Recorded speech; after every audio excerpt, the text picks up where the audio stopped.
Hey friends, I'm Otis Gibbs, and this is my buddy Kenny Vaughan. He's going to talk about the greatness of Jerry Garcia.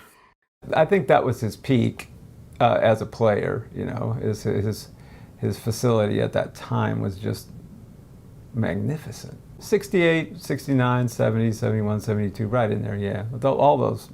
It was just. I was just listening to something the other day that was from a European tour. I think it was the 72 tour where they took like 50 people to Europe, and they all had they were still had that acid, you know. Everybody's dosed all the time, you know.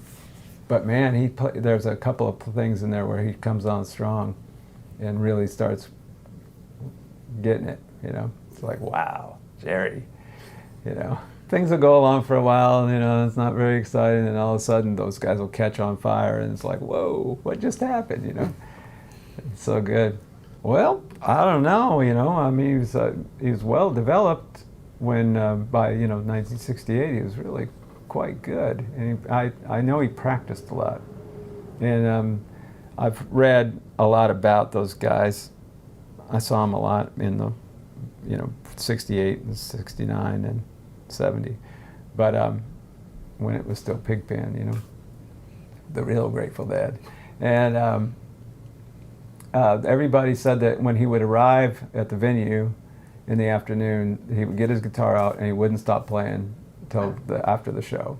He just played all the time. And there's this footage of the first time they went to England. Have you seen that?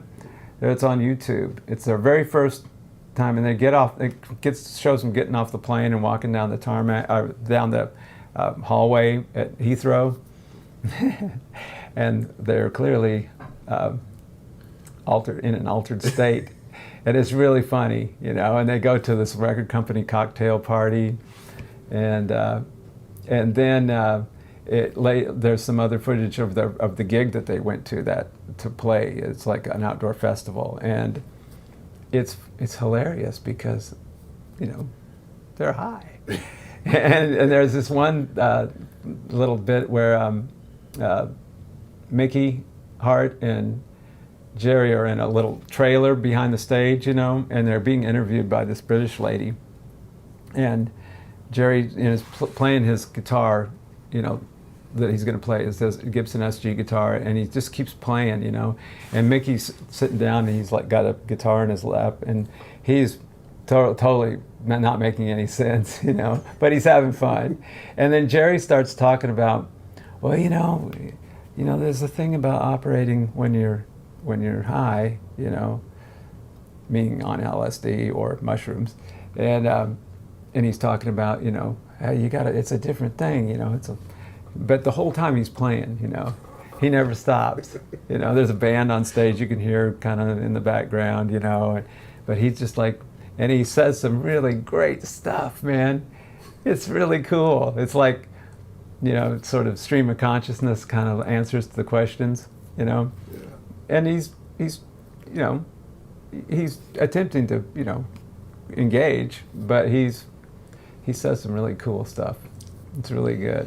That's great footage. You can find it on YouTube. I think it was 1970. They just went over that was the first time they ever went, and then they came back to do the real tour in 72, I think, was when they had that big tour and took 50 people. Can you imagine? Yeah. Wives and kids. And, you know, every time I saw them, there was like people, you know, they had the amps, you know, and the drums in front of the amps, and you know, quite a few amps up there, you know, and there was always, you know, at least, you know, 8 to 15 people, you know, standing back there, leaning on the amps, watching them, you know, hanging out. That, you know, you didn't know what their jobs were, you know. I'm sure some of them were working, you know, and some of them were just there to, who knows why they were there. Yeah. Part of the entourage, you know. He had some kind of wah-wah pedal and some kind of fuzz pedal or something. I don't know, man.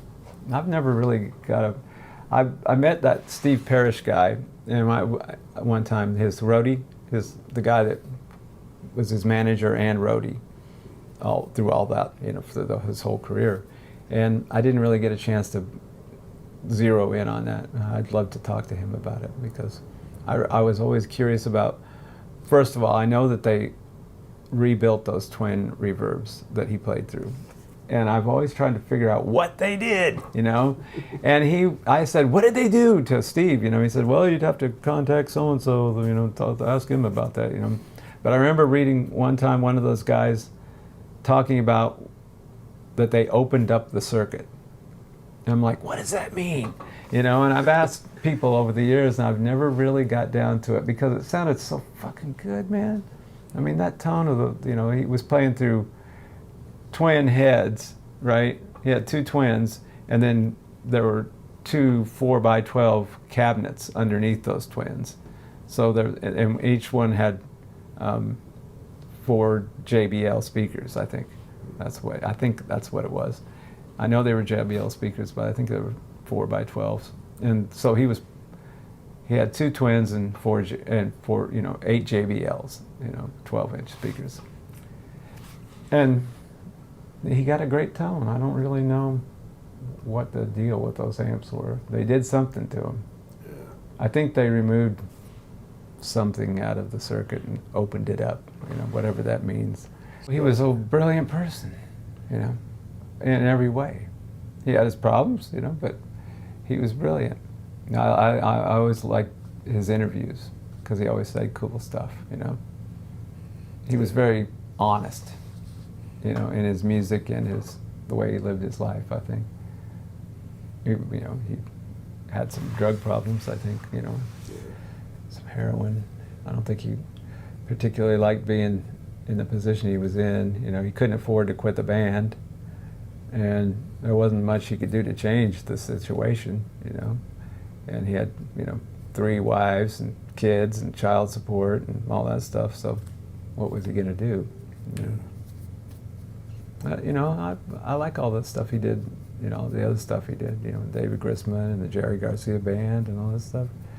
So good. You know, the Grateful Dead that's not for everybody, but obviously it was for a lot of people. A lot of people liked them.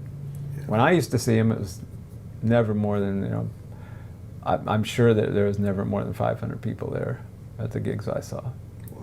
Yeah, maybe 700 at the last 2, but it wasn't packed, you know, and it wasn't a big venue. It was like a medium-sized, you know. That had to be great, man. Oh, the best. It was fantastic. But, you know, it wasn't for everybody because, you know, they're terribly inconsistent. You know, you could go to 3 shows and they'd be terrible, but go to one and all of a sudden it's like the greatest thing you ever heard. Jeff Beck. Oh, yeah, man. I think that he changed the face of popular music. I watched Shindig TV. I was watching the night they played, the Yardbirds played I'm a Man. And they closed out the show with the Yardbirds doing I'm a Man live. And, you know, there's this guy, you know, there's these 4 beat combo dudes and then Jeff Beck. You know, and he looks different from them. Even though he's wearing the same clothes, he has a whole different vibe. And he's playing, you know, the first song they did was Your Heart Full of Soul. And he plays that groovy guitar solo, you know, and then the sitar line, you know. And it's just like, this guy is from another planet. I didn't even know his name then. This is different. And then they did I'm a Man at the end, and they're rolling the credits at the end when they go into the rave up thing, and he does the Bo Diddley thing where and he starts making noise, you know. He's not even playing notes. He's making that percussive Bo Diddley thing, and which Bo did on, same thing he did on mumbling guitar, Bo Diddley's mumbling guitar. So he's doing that, and then he pulls out a slide, and he grabs his guitar and holds it horizontally off the strap, and he looks at the camera and he's raking the slide up and down the strings, you know, and then it goes off. They got back into the song, and then the song ends before, the show ended before they finished the song, I think, or, you know, almost got to the end, but I'm just like, I'm sitting there, I'm, you know, 11 or 12 years old. I don't even have a guitar yet, you know, but I'm thinking, what the this happened? What am I seeing? This little black and white TV show went from being just dull and black and white into living color. And it was like it was just like my mind was blown by that guy right there. And nobody played those kind of sounds before he did in the white world. I'm certainly blues, say, Buddy Guy was, he wasn't even doing that. He wasn't really playing with distortion at that time, but some people were. On those old blues records, they'd overdrive the amp, and, it's kind of cool sounding. But nobody did it like he did, with that attitude, that, just like devilish sort of grin, and that just like he was different from everybody else, and then, I bought the Yardbirds records and stuff like Shapes of Things and Happenings 10 years time ago. It's just like, what is going on? Especially Happening 10 years time ago, where it's Jeff playing the crazy stuff, and Jimmy is on that recording too. Jimmy Page that's one of the only recordings that they made together. Jeff was tired of being the Yardbirds, and he just split, and Jimmy took over the guitar slot, and the rhythm guitar player took over the bass slot because the bass player quit. But he was doing something that nobody else had done. Paul McCartney kind of was the guy that made the most out of it when he did the solo on Taxman. That's a clearly Jeff Beck inspired solo. That's Paul playing it? Yes. And, he's playing his Esquire through a fuzz tone of some sort, or, some kind of distortion device. It's either the distortion on the Vox amp or probably most likely I don't know I'm not sure what he used, but I know it was, some kind of distortion going on there. But that was clearly a nod to Jeff. Paul also kind of copped his groove on the solo on Day Tripper, that little section in the middle. That's Paul overdubbed that solo. That's him on that. And that's kind of Jeff Beckish too. And when Jimi Hendrix went to London, he wanted to meet two people, Eric Clapton and Jeff Beck. And the first thing he asked Jeff was, how do you get those feedback sounds when you recorded this song, And so, come on, man. He changed the face of popular music with that. Nobody had done that yet in popular music. They'd done it in blues, but not as forward-thinking and in jet age, sort of space age kind of, not with that attitude, Oh, I like everything he ever did. I'm a big fan of all this stuff. I wasn't bothered when he stepped away from being a rock and roll guitar player to being a fusion guitar player and all that stuff, because I liked his take on it. I thought I wasn't bothered by anything that he did. A lot of my friends were like, oh, I don't like that fusion stuff he's doing. But I saw him play several times doing that stuff, and I was blown away. I was like, wow, this guy's amazing. I remember one time I saw him at Bonnaroo. It's probably about 12 years ago, roughly. 10, 12, more like 12. I'm not sure what it was, but he played down there, and I was down there playing, and I was friends with the guy who ran the whole thing, and so he hooked me up with a golf cart, and I had my two teenagers, and they wanted to go see Jay-Z, who was the headliner, and so we made a day, but I said only if we can go in the after I'm done, we're gonna go over and watch Jeff Beck, and they were like, who's Jeff Beck? And the funny thing about that gig was, he was really great. He was jumping all over the place and smiling, and like having a good time, which wasn't always the case. Sometimes he didn't have a good time. He's kind of flighty. But the other funny thing that happened at that gig was Stevie Wonder was opening for Jay-Z. That was the big thing, late at night, at the big night, Saturday night at Bonnaroo. And my oldest daughter was like, who's this Stevie Wonder guy, And I said, well, you'll see, and we were there watching it. Every song, she goes, I know this song. Oh, yeah, okay, She figured it out quick who Stevie Wonder was. He was fantastic, man. But back to Jeff. I was in London playing with Lucinda Williams. That's right. And we were hanging out for a couple of days in London. We had a hotel, and we were camped out there.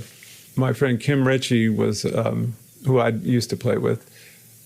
She was making a record with Hugh Padgham, who is a famous producer, and at the studio. And she said, "Come on over, man. Come over and visit." So it was about. I had lunch, and then I went over there to see her, hang out in the afternoon, just spend some time in the control room, because they weren't tracking. They were just, I think they were mixing at that time. And so I got to watch Hugh Padgham mix, and I'd been there for quite a while, sitting on the couch, and that guy, Dominic Miller, who plays guitar for Sting, he showed up because he'd played on the record, and he was hanging out, and we were talking about stuff, and I had to go to the bathroom. I said, "Hey, where's the bathroom in this joint?" And go down the hall. And Dominic says, "Come on with me, man. I'll show you. I work here a lot." And so we walked down this hallway, and we were about ready to get to the kitchen where the bathroom was, and we heard this sound coming out from this Studio A. We were like, it was somebody plugged into an amp, tuning up their guitar and playing little licks while they were tuning the guitar. And it was like, we just stopped and froze. And we were face to face with our ears to the door, listening. And he says, "That's the governor, mate." And I said, "Yeah, that's got to be the governor, because no one else sounds like that when they're tuning up their guitar." It was just like easily identifiable, And so we went on to the kitchen, and we came back, and we were sitting there, and this studio assistant guy that works at the studio came in and said, "Does anybody need anything?" And I said, No. I said, "Is that Jeff Beck in Studio A?" And the guy said, "Yeah. Would you like to meet him?" And my mind just like went to this, it was like a car wreck in my mind, it was like, and I finally just said, "No." Because, what are you going to say to Jeff Beck that he hasn't heard from every other guitar player on the planet? Yeah. What am I going to say to him? He's working, he's like, you don't bother somebody while they're at work, And I was like, no, I'm not going to, I just didn't want to open that box, I was like, "No, thanks, you." And when I said that, Hugh was at the control, at the board, with his back to me. And he, without even turning around, he said, "That's a wise decision, lad." And I thought, all right, I've done the right thing. We were opening for him somewhere up in the Midwest. It might have been Indiana. It was an outdoor show, and the backstage area was this big cavernous room. It wasn't very glamorous at all. It was like it was like a casino or something, with a outdoor stage, and then you're back by the kitchen. And Marty and Jerry Lee are old buddies. They're very close. Jerry Marty calls him Unc, and they go way back. And so he was affable, and he was. There was this big light that was sort of bearing down on the room, and he was sitting there, and he kept looking at that light, and he said, "If I had my pistol, I'd shoot that light out right now." He's really a funny guy. I mean, he's one of the funniest people, but everything is so deadpan, you don't know when he's kidding or when he's not kidding, he comes out of left field. Marty went down to see him recently. He said he's looking pretty good, sitting there in the chair, and I said, Marty said, "Unc, did you get that COVID thing?" And Jerry said, "It went around me."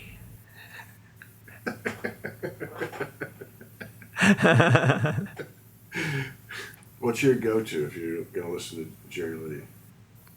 All of his country records. I mean, and then live performance records, like there's so many good things. The live at the Palomino is awesome. What made Milwaukee famous on that is a great version of that. He's somebody that's gets on the stage and says, "What are you doing on my stage, boy?" Right in the middle of the song. Yeah. It's Palomino. Which is just a dive, honky tonk, crummy joint, But that's a good record. I like all those live recordings that you can find on YouTube from like the best period, I guess, would be the 70s. That's really kind of his. Have you ever heard the one where somebody's booing? I don't think so. Yeah, and Jerry's going, boo, boo, boo. Takes a real man to come up here and boo. I extend the invitation to you to come on this stage and boo me. Boo, boo. Yeah. I think his version of Me and Bobby McGee is the definitive version for my taste. Alabama Jubilee, same thing. His version of Alabama Jubilee is off the hook, man. It's too good. That's my favorite version of that tune. Well, I've always said for many years that George Jones was the best country singer, but Jerry Lewis is my favorite country singer. And that's just the truth of the matter. George Jones is the best. But Jerry's my favorite, far and above George Jones, Those Jerry Kennedy albums and something about the way everything sounds on those, to me, is just wonderful. It really is. Mm-hmm. Warm and luscious. It's high tech, but very musical. He's some kind of freaky genius, man.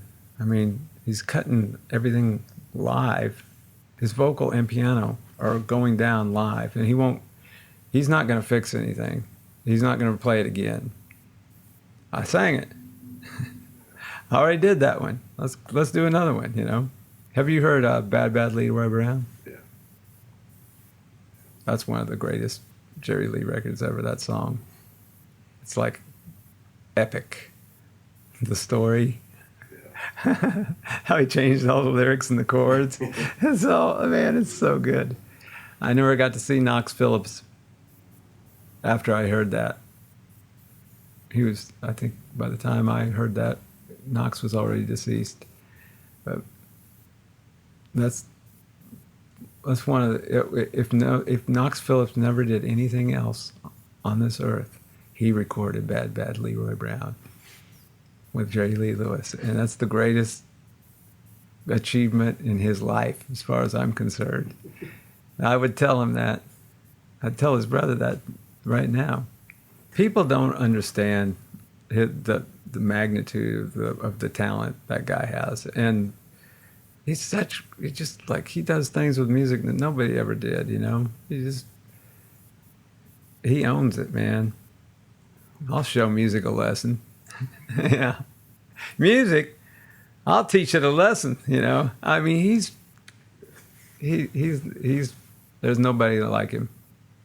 He's the king. And he will never be understood, by 99.9% of any music people on this earth. People don't.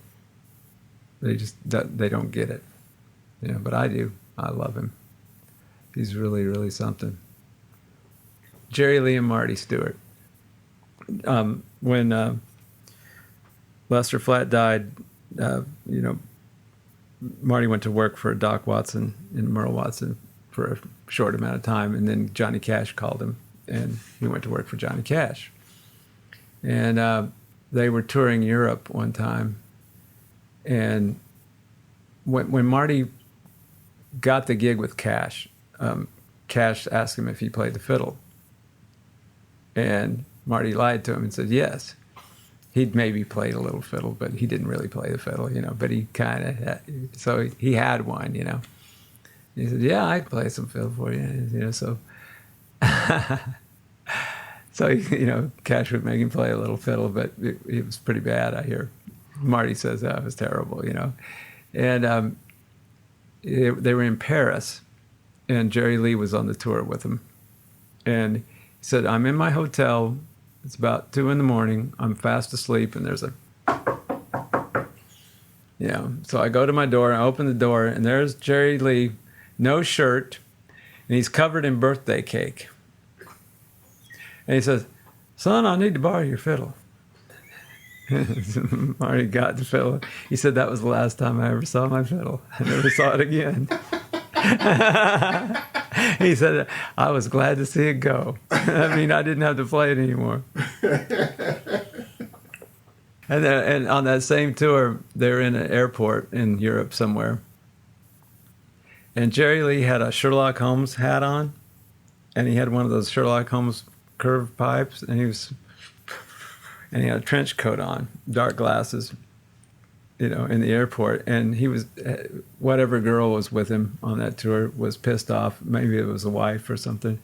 And he said they were standing there, Marty's talking to Jerry Lee, and all of a sudden this liquor bottle just comes flying and almost hits Jerry, but it didn't hit anybody. It just went whew. And Jerry didn't even flinch. He knew that it was the lady that, and he's like puffing, and he says to Marty, Killer, was there anything in that bottle when it went by?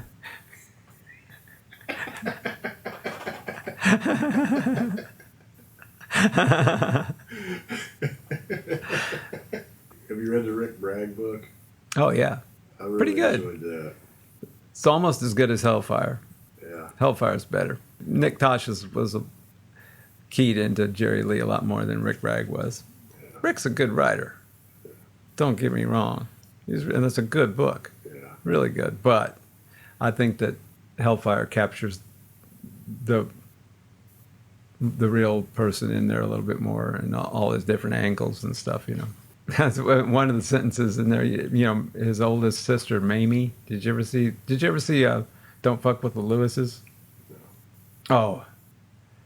Before you go to bed tonight, find Don't Fuck with the Lewises.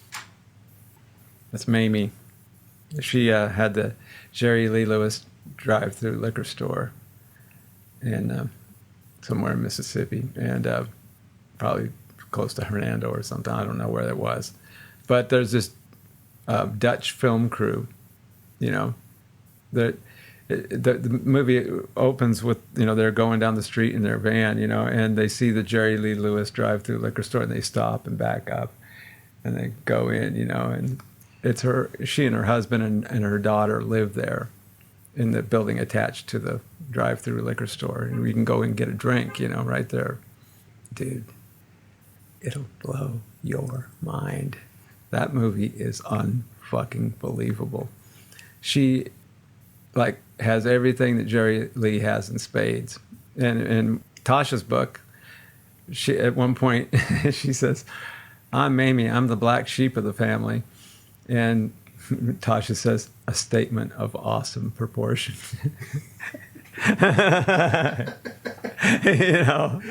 But that movie, oh man, I gotta see if I can find it real quick.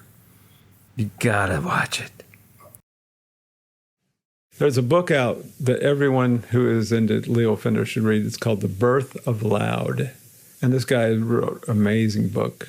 The cool part about the whole book is Leo Fender, Paul Bigsby, and Les Paul were hanging out together, talking about how to make an electric guitar, how to get the sound better, how can we improve the electric and amps and all that stuff. Before they were even making the things, they were talking about it. And Paul, made his stuff in his garage, and he was the only guy that worked on it. That's why he made so few instruments. He made less than 100 electric guitars in his life. And if you have one now, you're sitting on a gold mine, But, those are really nicely handcrafted, beautiful pieces. They're like artwork, but they're also functional instruments, and his sounded really good, you know. But he apparently he had a guitar that he had made, and he lent it to Leo Fender for a couple of weeks. Leo, you know, studied it and figured out what worked about it and what didn't work. And his goal was to come up with something that he could manufacture cheaply and sell at a reasonable price that wouldn't feedback, would be functional, you know, instrument that would sort of clear up some of the problems with amplifying an electric guitar, you know. And Les Paul was he was working on his own, you know. He had that thing called the log, which was just a neck that went all the way through the body, and then he would play it, you know, and test pickups and put it on there, bolt it on there, and oh, yeah, that sounds pretty good. And he finally added, he went to Epiphone in New York and bought an arch top and cut into it and glued the sides on, you know, glued the body on each side for support, so he could have be able to sit and play it like in their normal guitar. But, you know, it was cosmetic and functional, just only as something to rest your arm on and put on your knee, you know. But this book is amazing. You know, they're all influencing each other, and they're all three different kinds of people hanging out all the time in garages, and you know, they'd be hanging out in back of somebody's house by the fire, you know, that kind of thing. And it's really a good book. But if you want to know about Leo Fender, that's probably the best book you're ever going to read about him.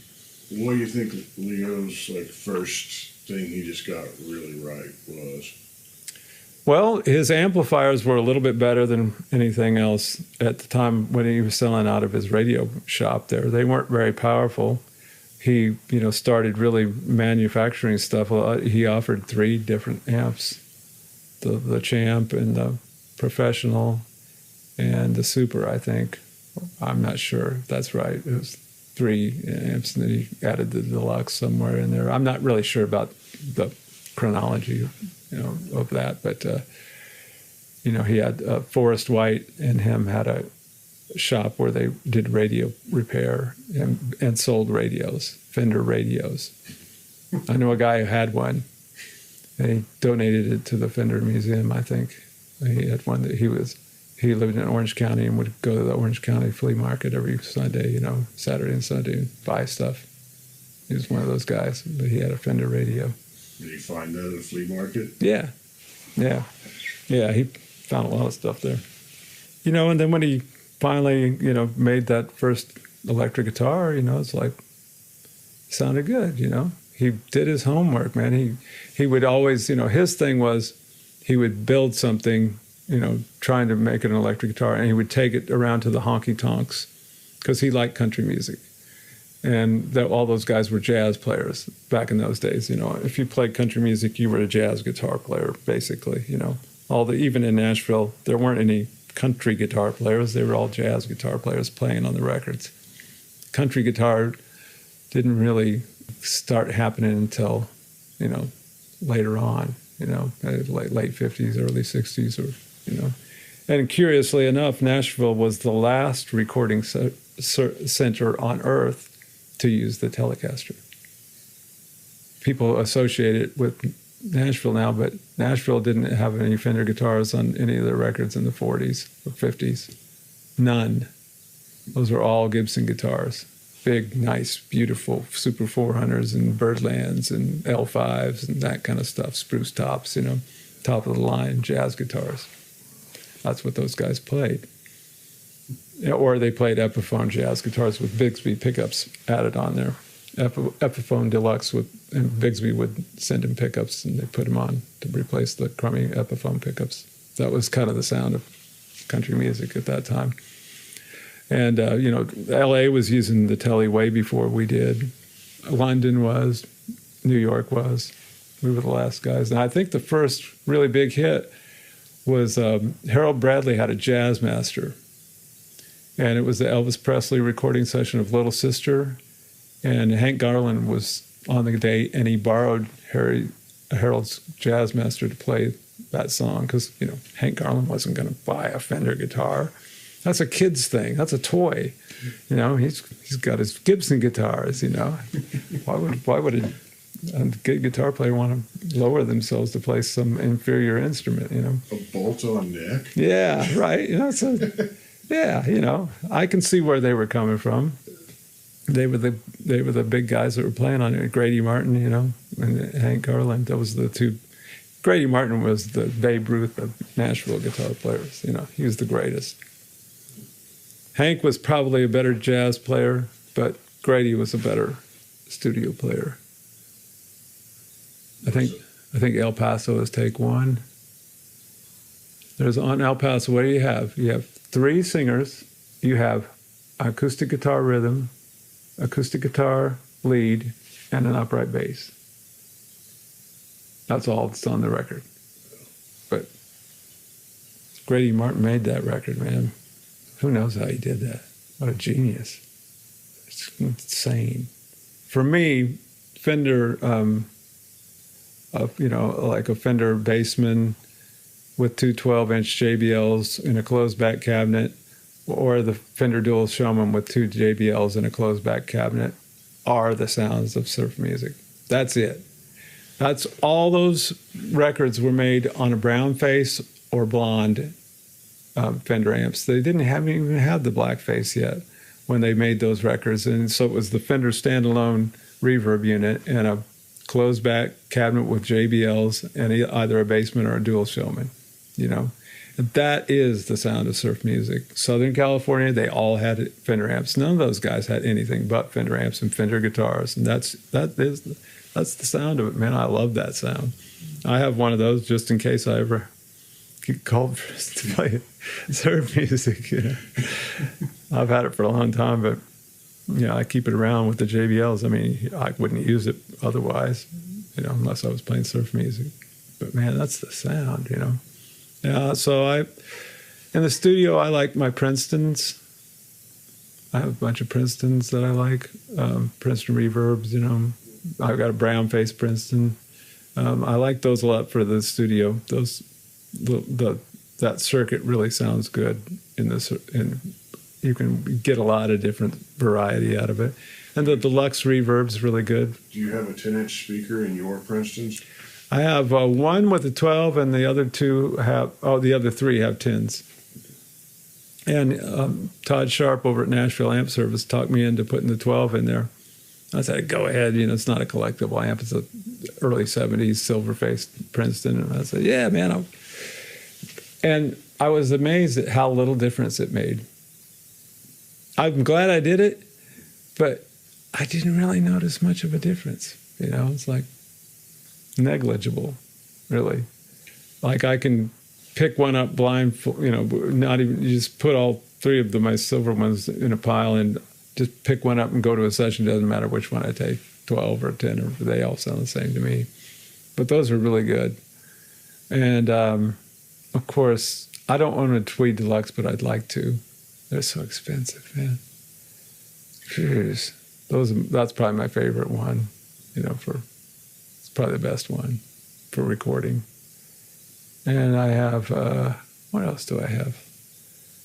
I'm really into the Vibrolux reverbs on stage. Those are the best for me. For what I do, that's my favorite on stage amp. I have a silver face one I've had for 30 years. Hard to beat. Yeah.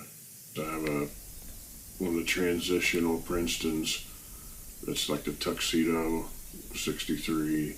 It's got with the white knobs and the black. The main one. That's a good one, man. It's a fun one at all. Yeah. I like those non-reverb. Yeah, those are great amps, man. What about your guitars, your Fender guitars? Do you have like a favorite Tele or a favorite Strat of yours that you own? Well, quite strangely enough, my favorite Strat is a 84. I have an 83 and an 84. I like them both. Squire.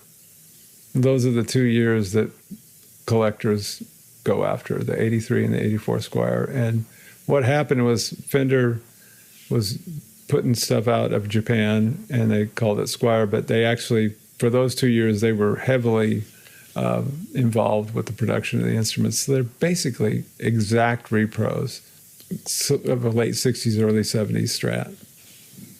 It's dead on. And the neck pockets are really tight, so the tilt adjustment works perfectly, that everybody doesn't like, but on those, it works flawlessly.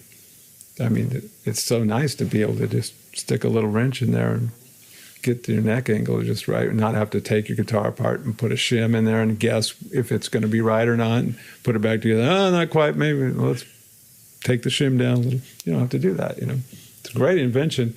The problem with the tilt adjust on Fenders was their quality control had fallen so low by the time they had that available in the early 70s that the neck pockets were too loose.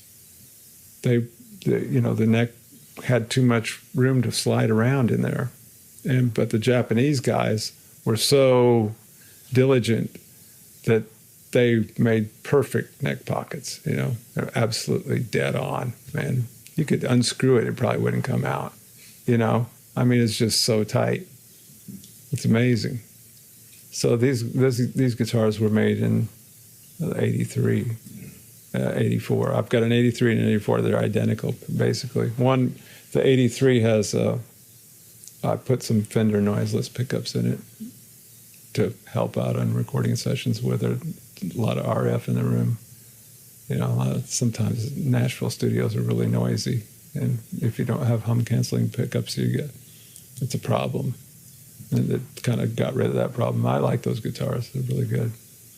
So it's weird that my favorite Strats made in Japan, But, I don't really like the other Squires those 2 years are the ones that you want. How about Telly, your favorite Tellys? Oh, I have a lot of them. I don't really have a particular favorite one. Yeah. Not one that you're emotionally attached to? No, not really. I'm too old for that. How many Tellys do you own? I don't know. There's one that I really like a lot. I think it's a 71 thin line. That's a guy found at a pawn shop in Mississippi, and that somebody put a bunch of early 80s decoupage clippings out of newspapers on it. It was pretty cool. And they painted the pickguard purple. But it just kind of they had that pearloid pickguard. Well, they painted over it in purple, but you can still see all the pearloid. It's just kind of purplish now. And this decoupage all over all kinds of cool clippings from looks like about 1982, but it's a 71. It sounds really good. It has those ceramic magnet pickups that they were using at the time. I really like those things. Get that Jimi Hendrix Woodstock sound. Because he had ceramic pickups on that guitar. They played at Woodstock, I think they started using them in '69. I'm not sure about that, but I think that's when they switched to ceramic. And they did that for a while. But I like that sound. It's really cool. You can't say enough about his innovations. The guy comes out with the Esquire and then the Telly. He called it the Broadcaster for a second, and then it was a copyright infringement. He had to come up with a new name. And for a while, he didn't have a name. A couple of months there, he just put Fender. He cut the Telecaster off the decal and just put Fender on there. And then he comes up with the Stratocaster. Well, first he comes up with the P bass.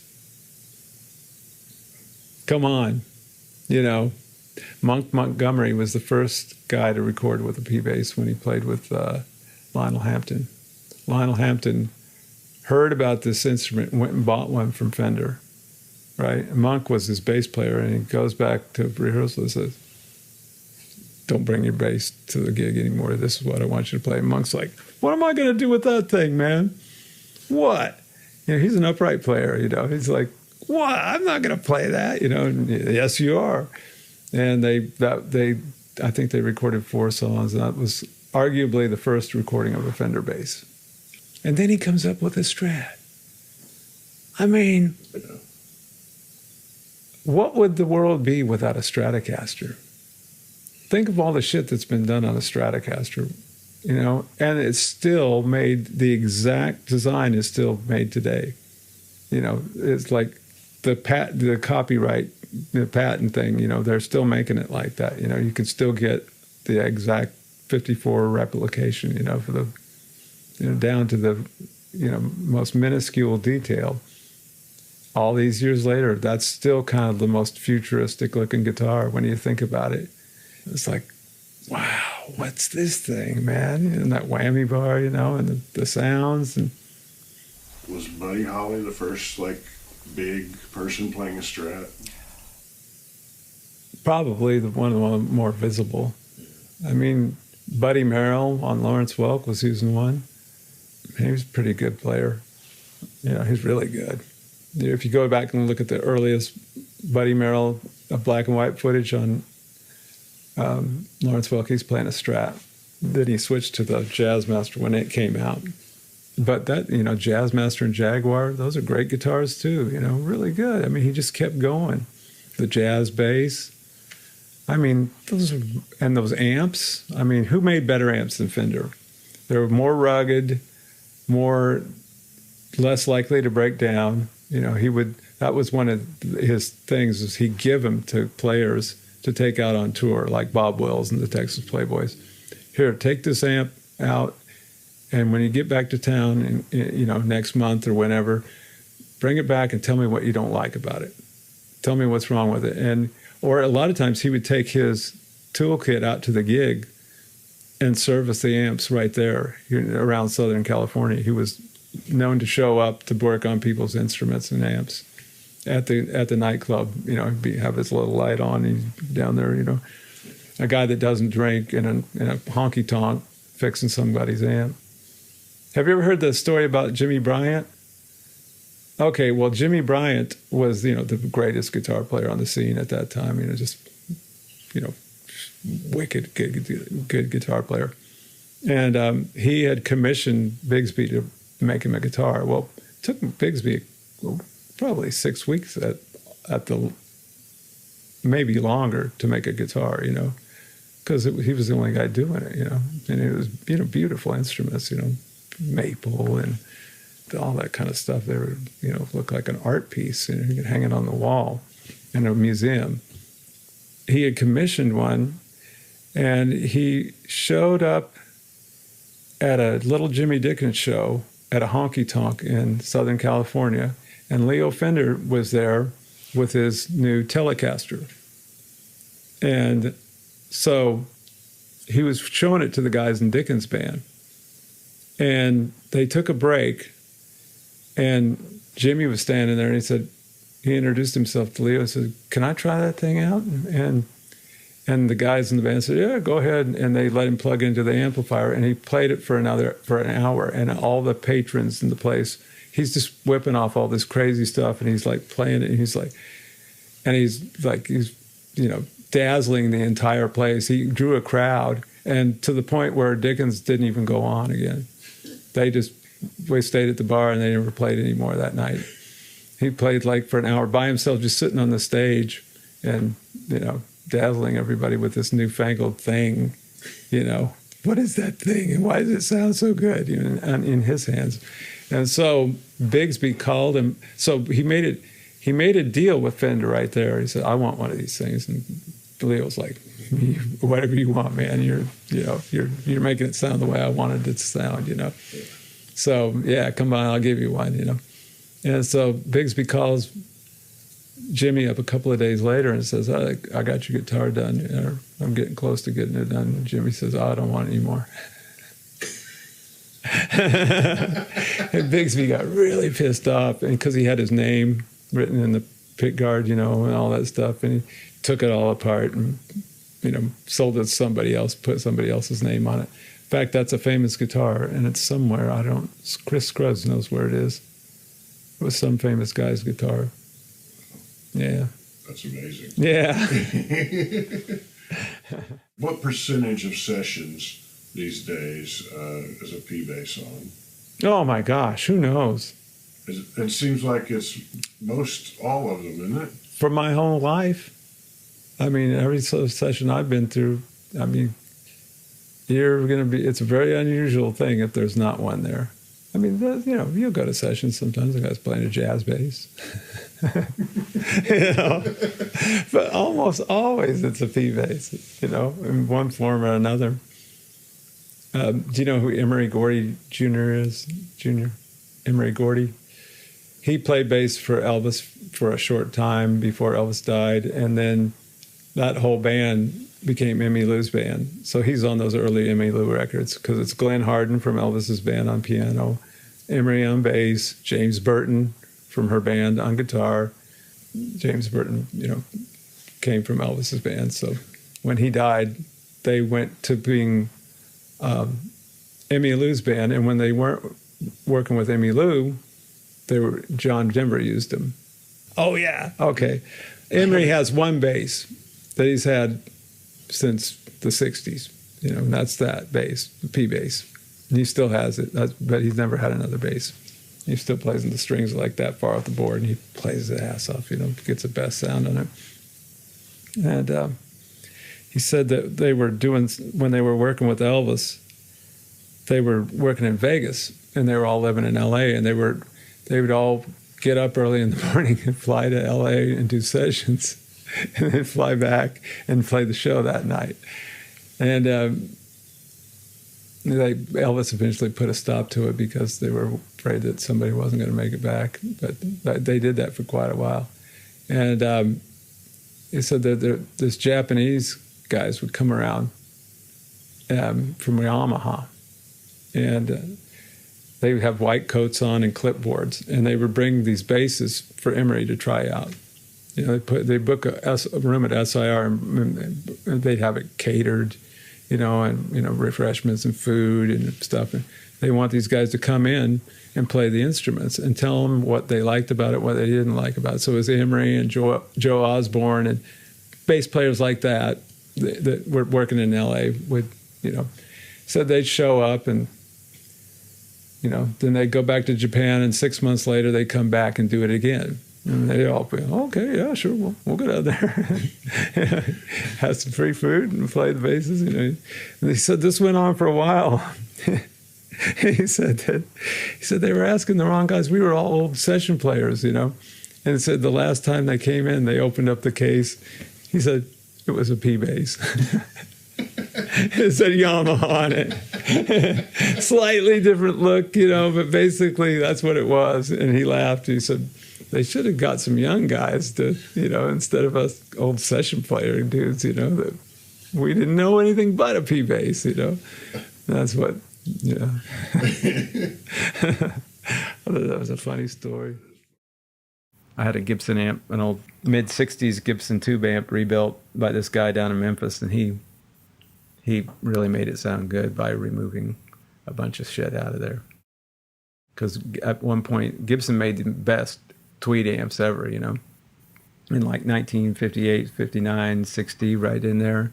And then they changed everything when they got rid of the tweed cabinets and went to a darker brown, and changed the names and kind of everything, kind of like, and what they were doing was they were trying to compete with Fender, and Fender had a cleaner, more trebly sound. So they said, well, what can we do?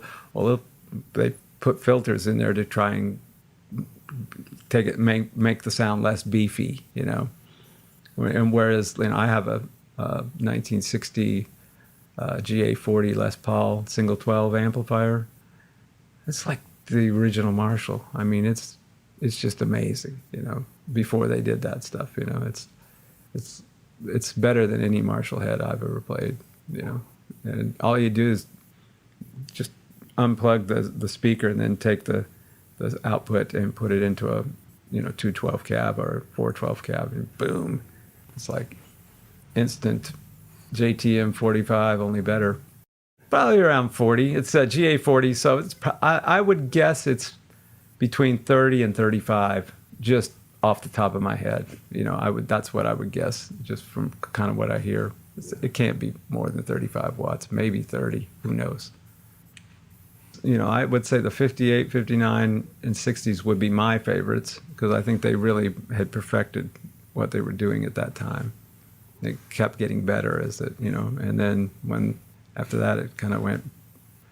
But this guy, Robert Henson, you can take one of those amps down to him in Memphis and he's really reasonable. He'll rebuild it for you. It's amazing. He makes good amps. I like that guy. I learned a lot from him talking on the phone. We were talking about transformers. I said, yeah, man, I blew the output transformer on my Bassman. And when they put in a Mercury magnetic new one, it didn't sound as good. And he said, well, that's cool. Those little transformers are cheap, man. These things now, they're not made the same. The metal was, different back then. And, they're cheap. Leo Fender used cheap stuff, And that's why they sound the way they do. They sound great, And he suggested I try to, find some other transformer. Well, I didn't. And I just found out, I called over to the amp shop where my amp's been sitting for 15 years. And they said, hey, man, we just got a basement transformer in out of an old amp. We're going to put it in your amp to test it. I said, all right. And if it sounds good, I'll buy it. Yeah. So, I can't wait to see how that turns out. You should see the amp I'm playing through this week. It's a 61 Bassman that was in a fire. I bought it brand new back in the 70s, and it was in a fire in the 90s. And I didn't want to deal with it for several reasons, because it wasn't at my place when the fire occurred.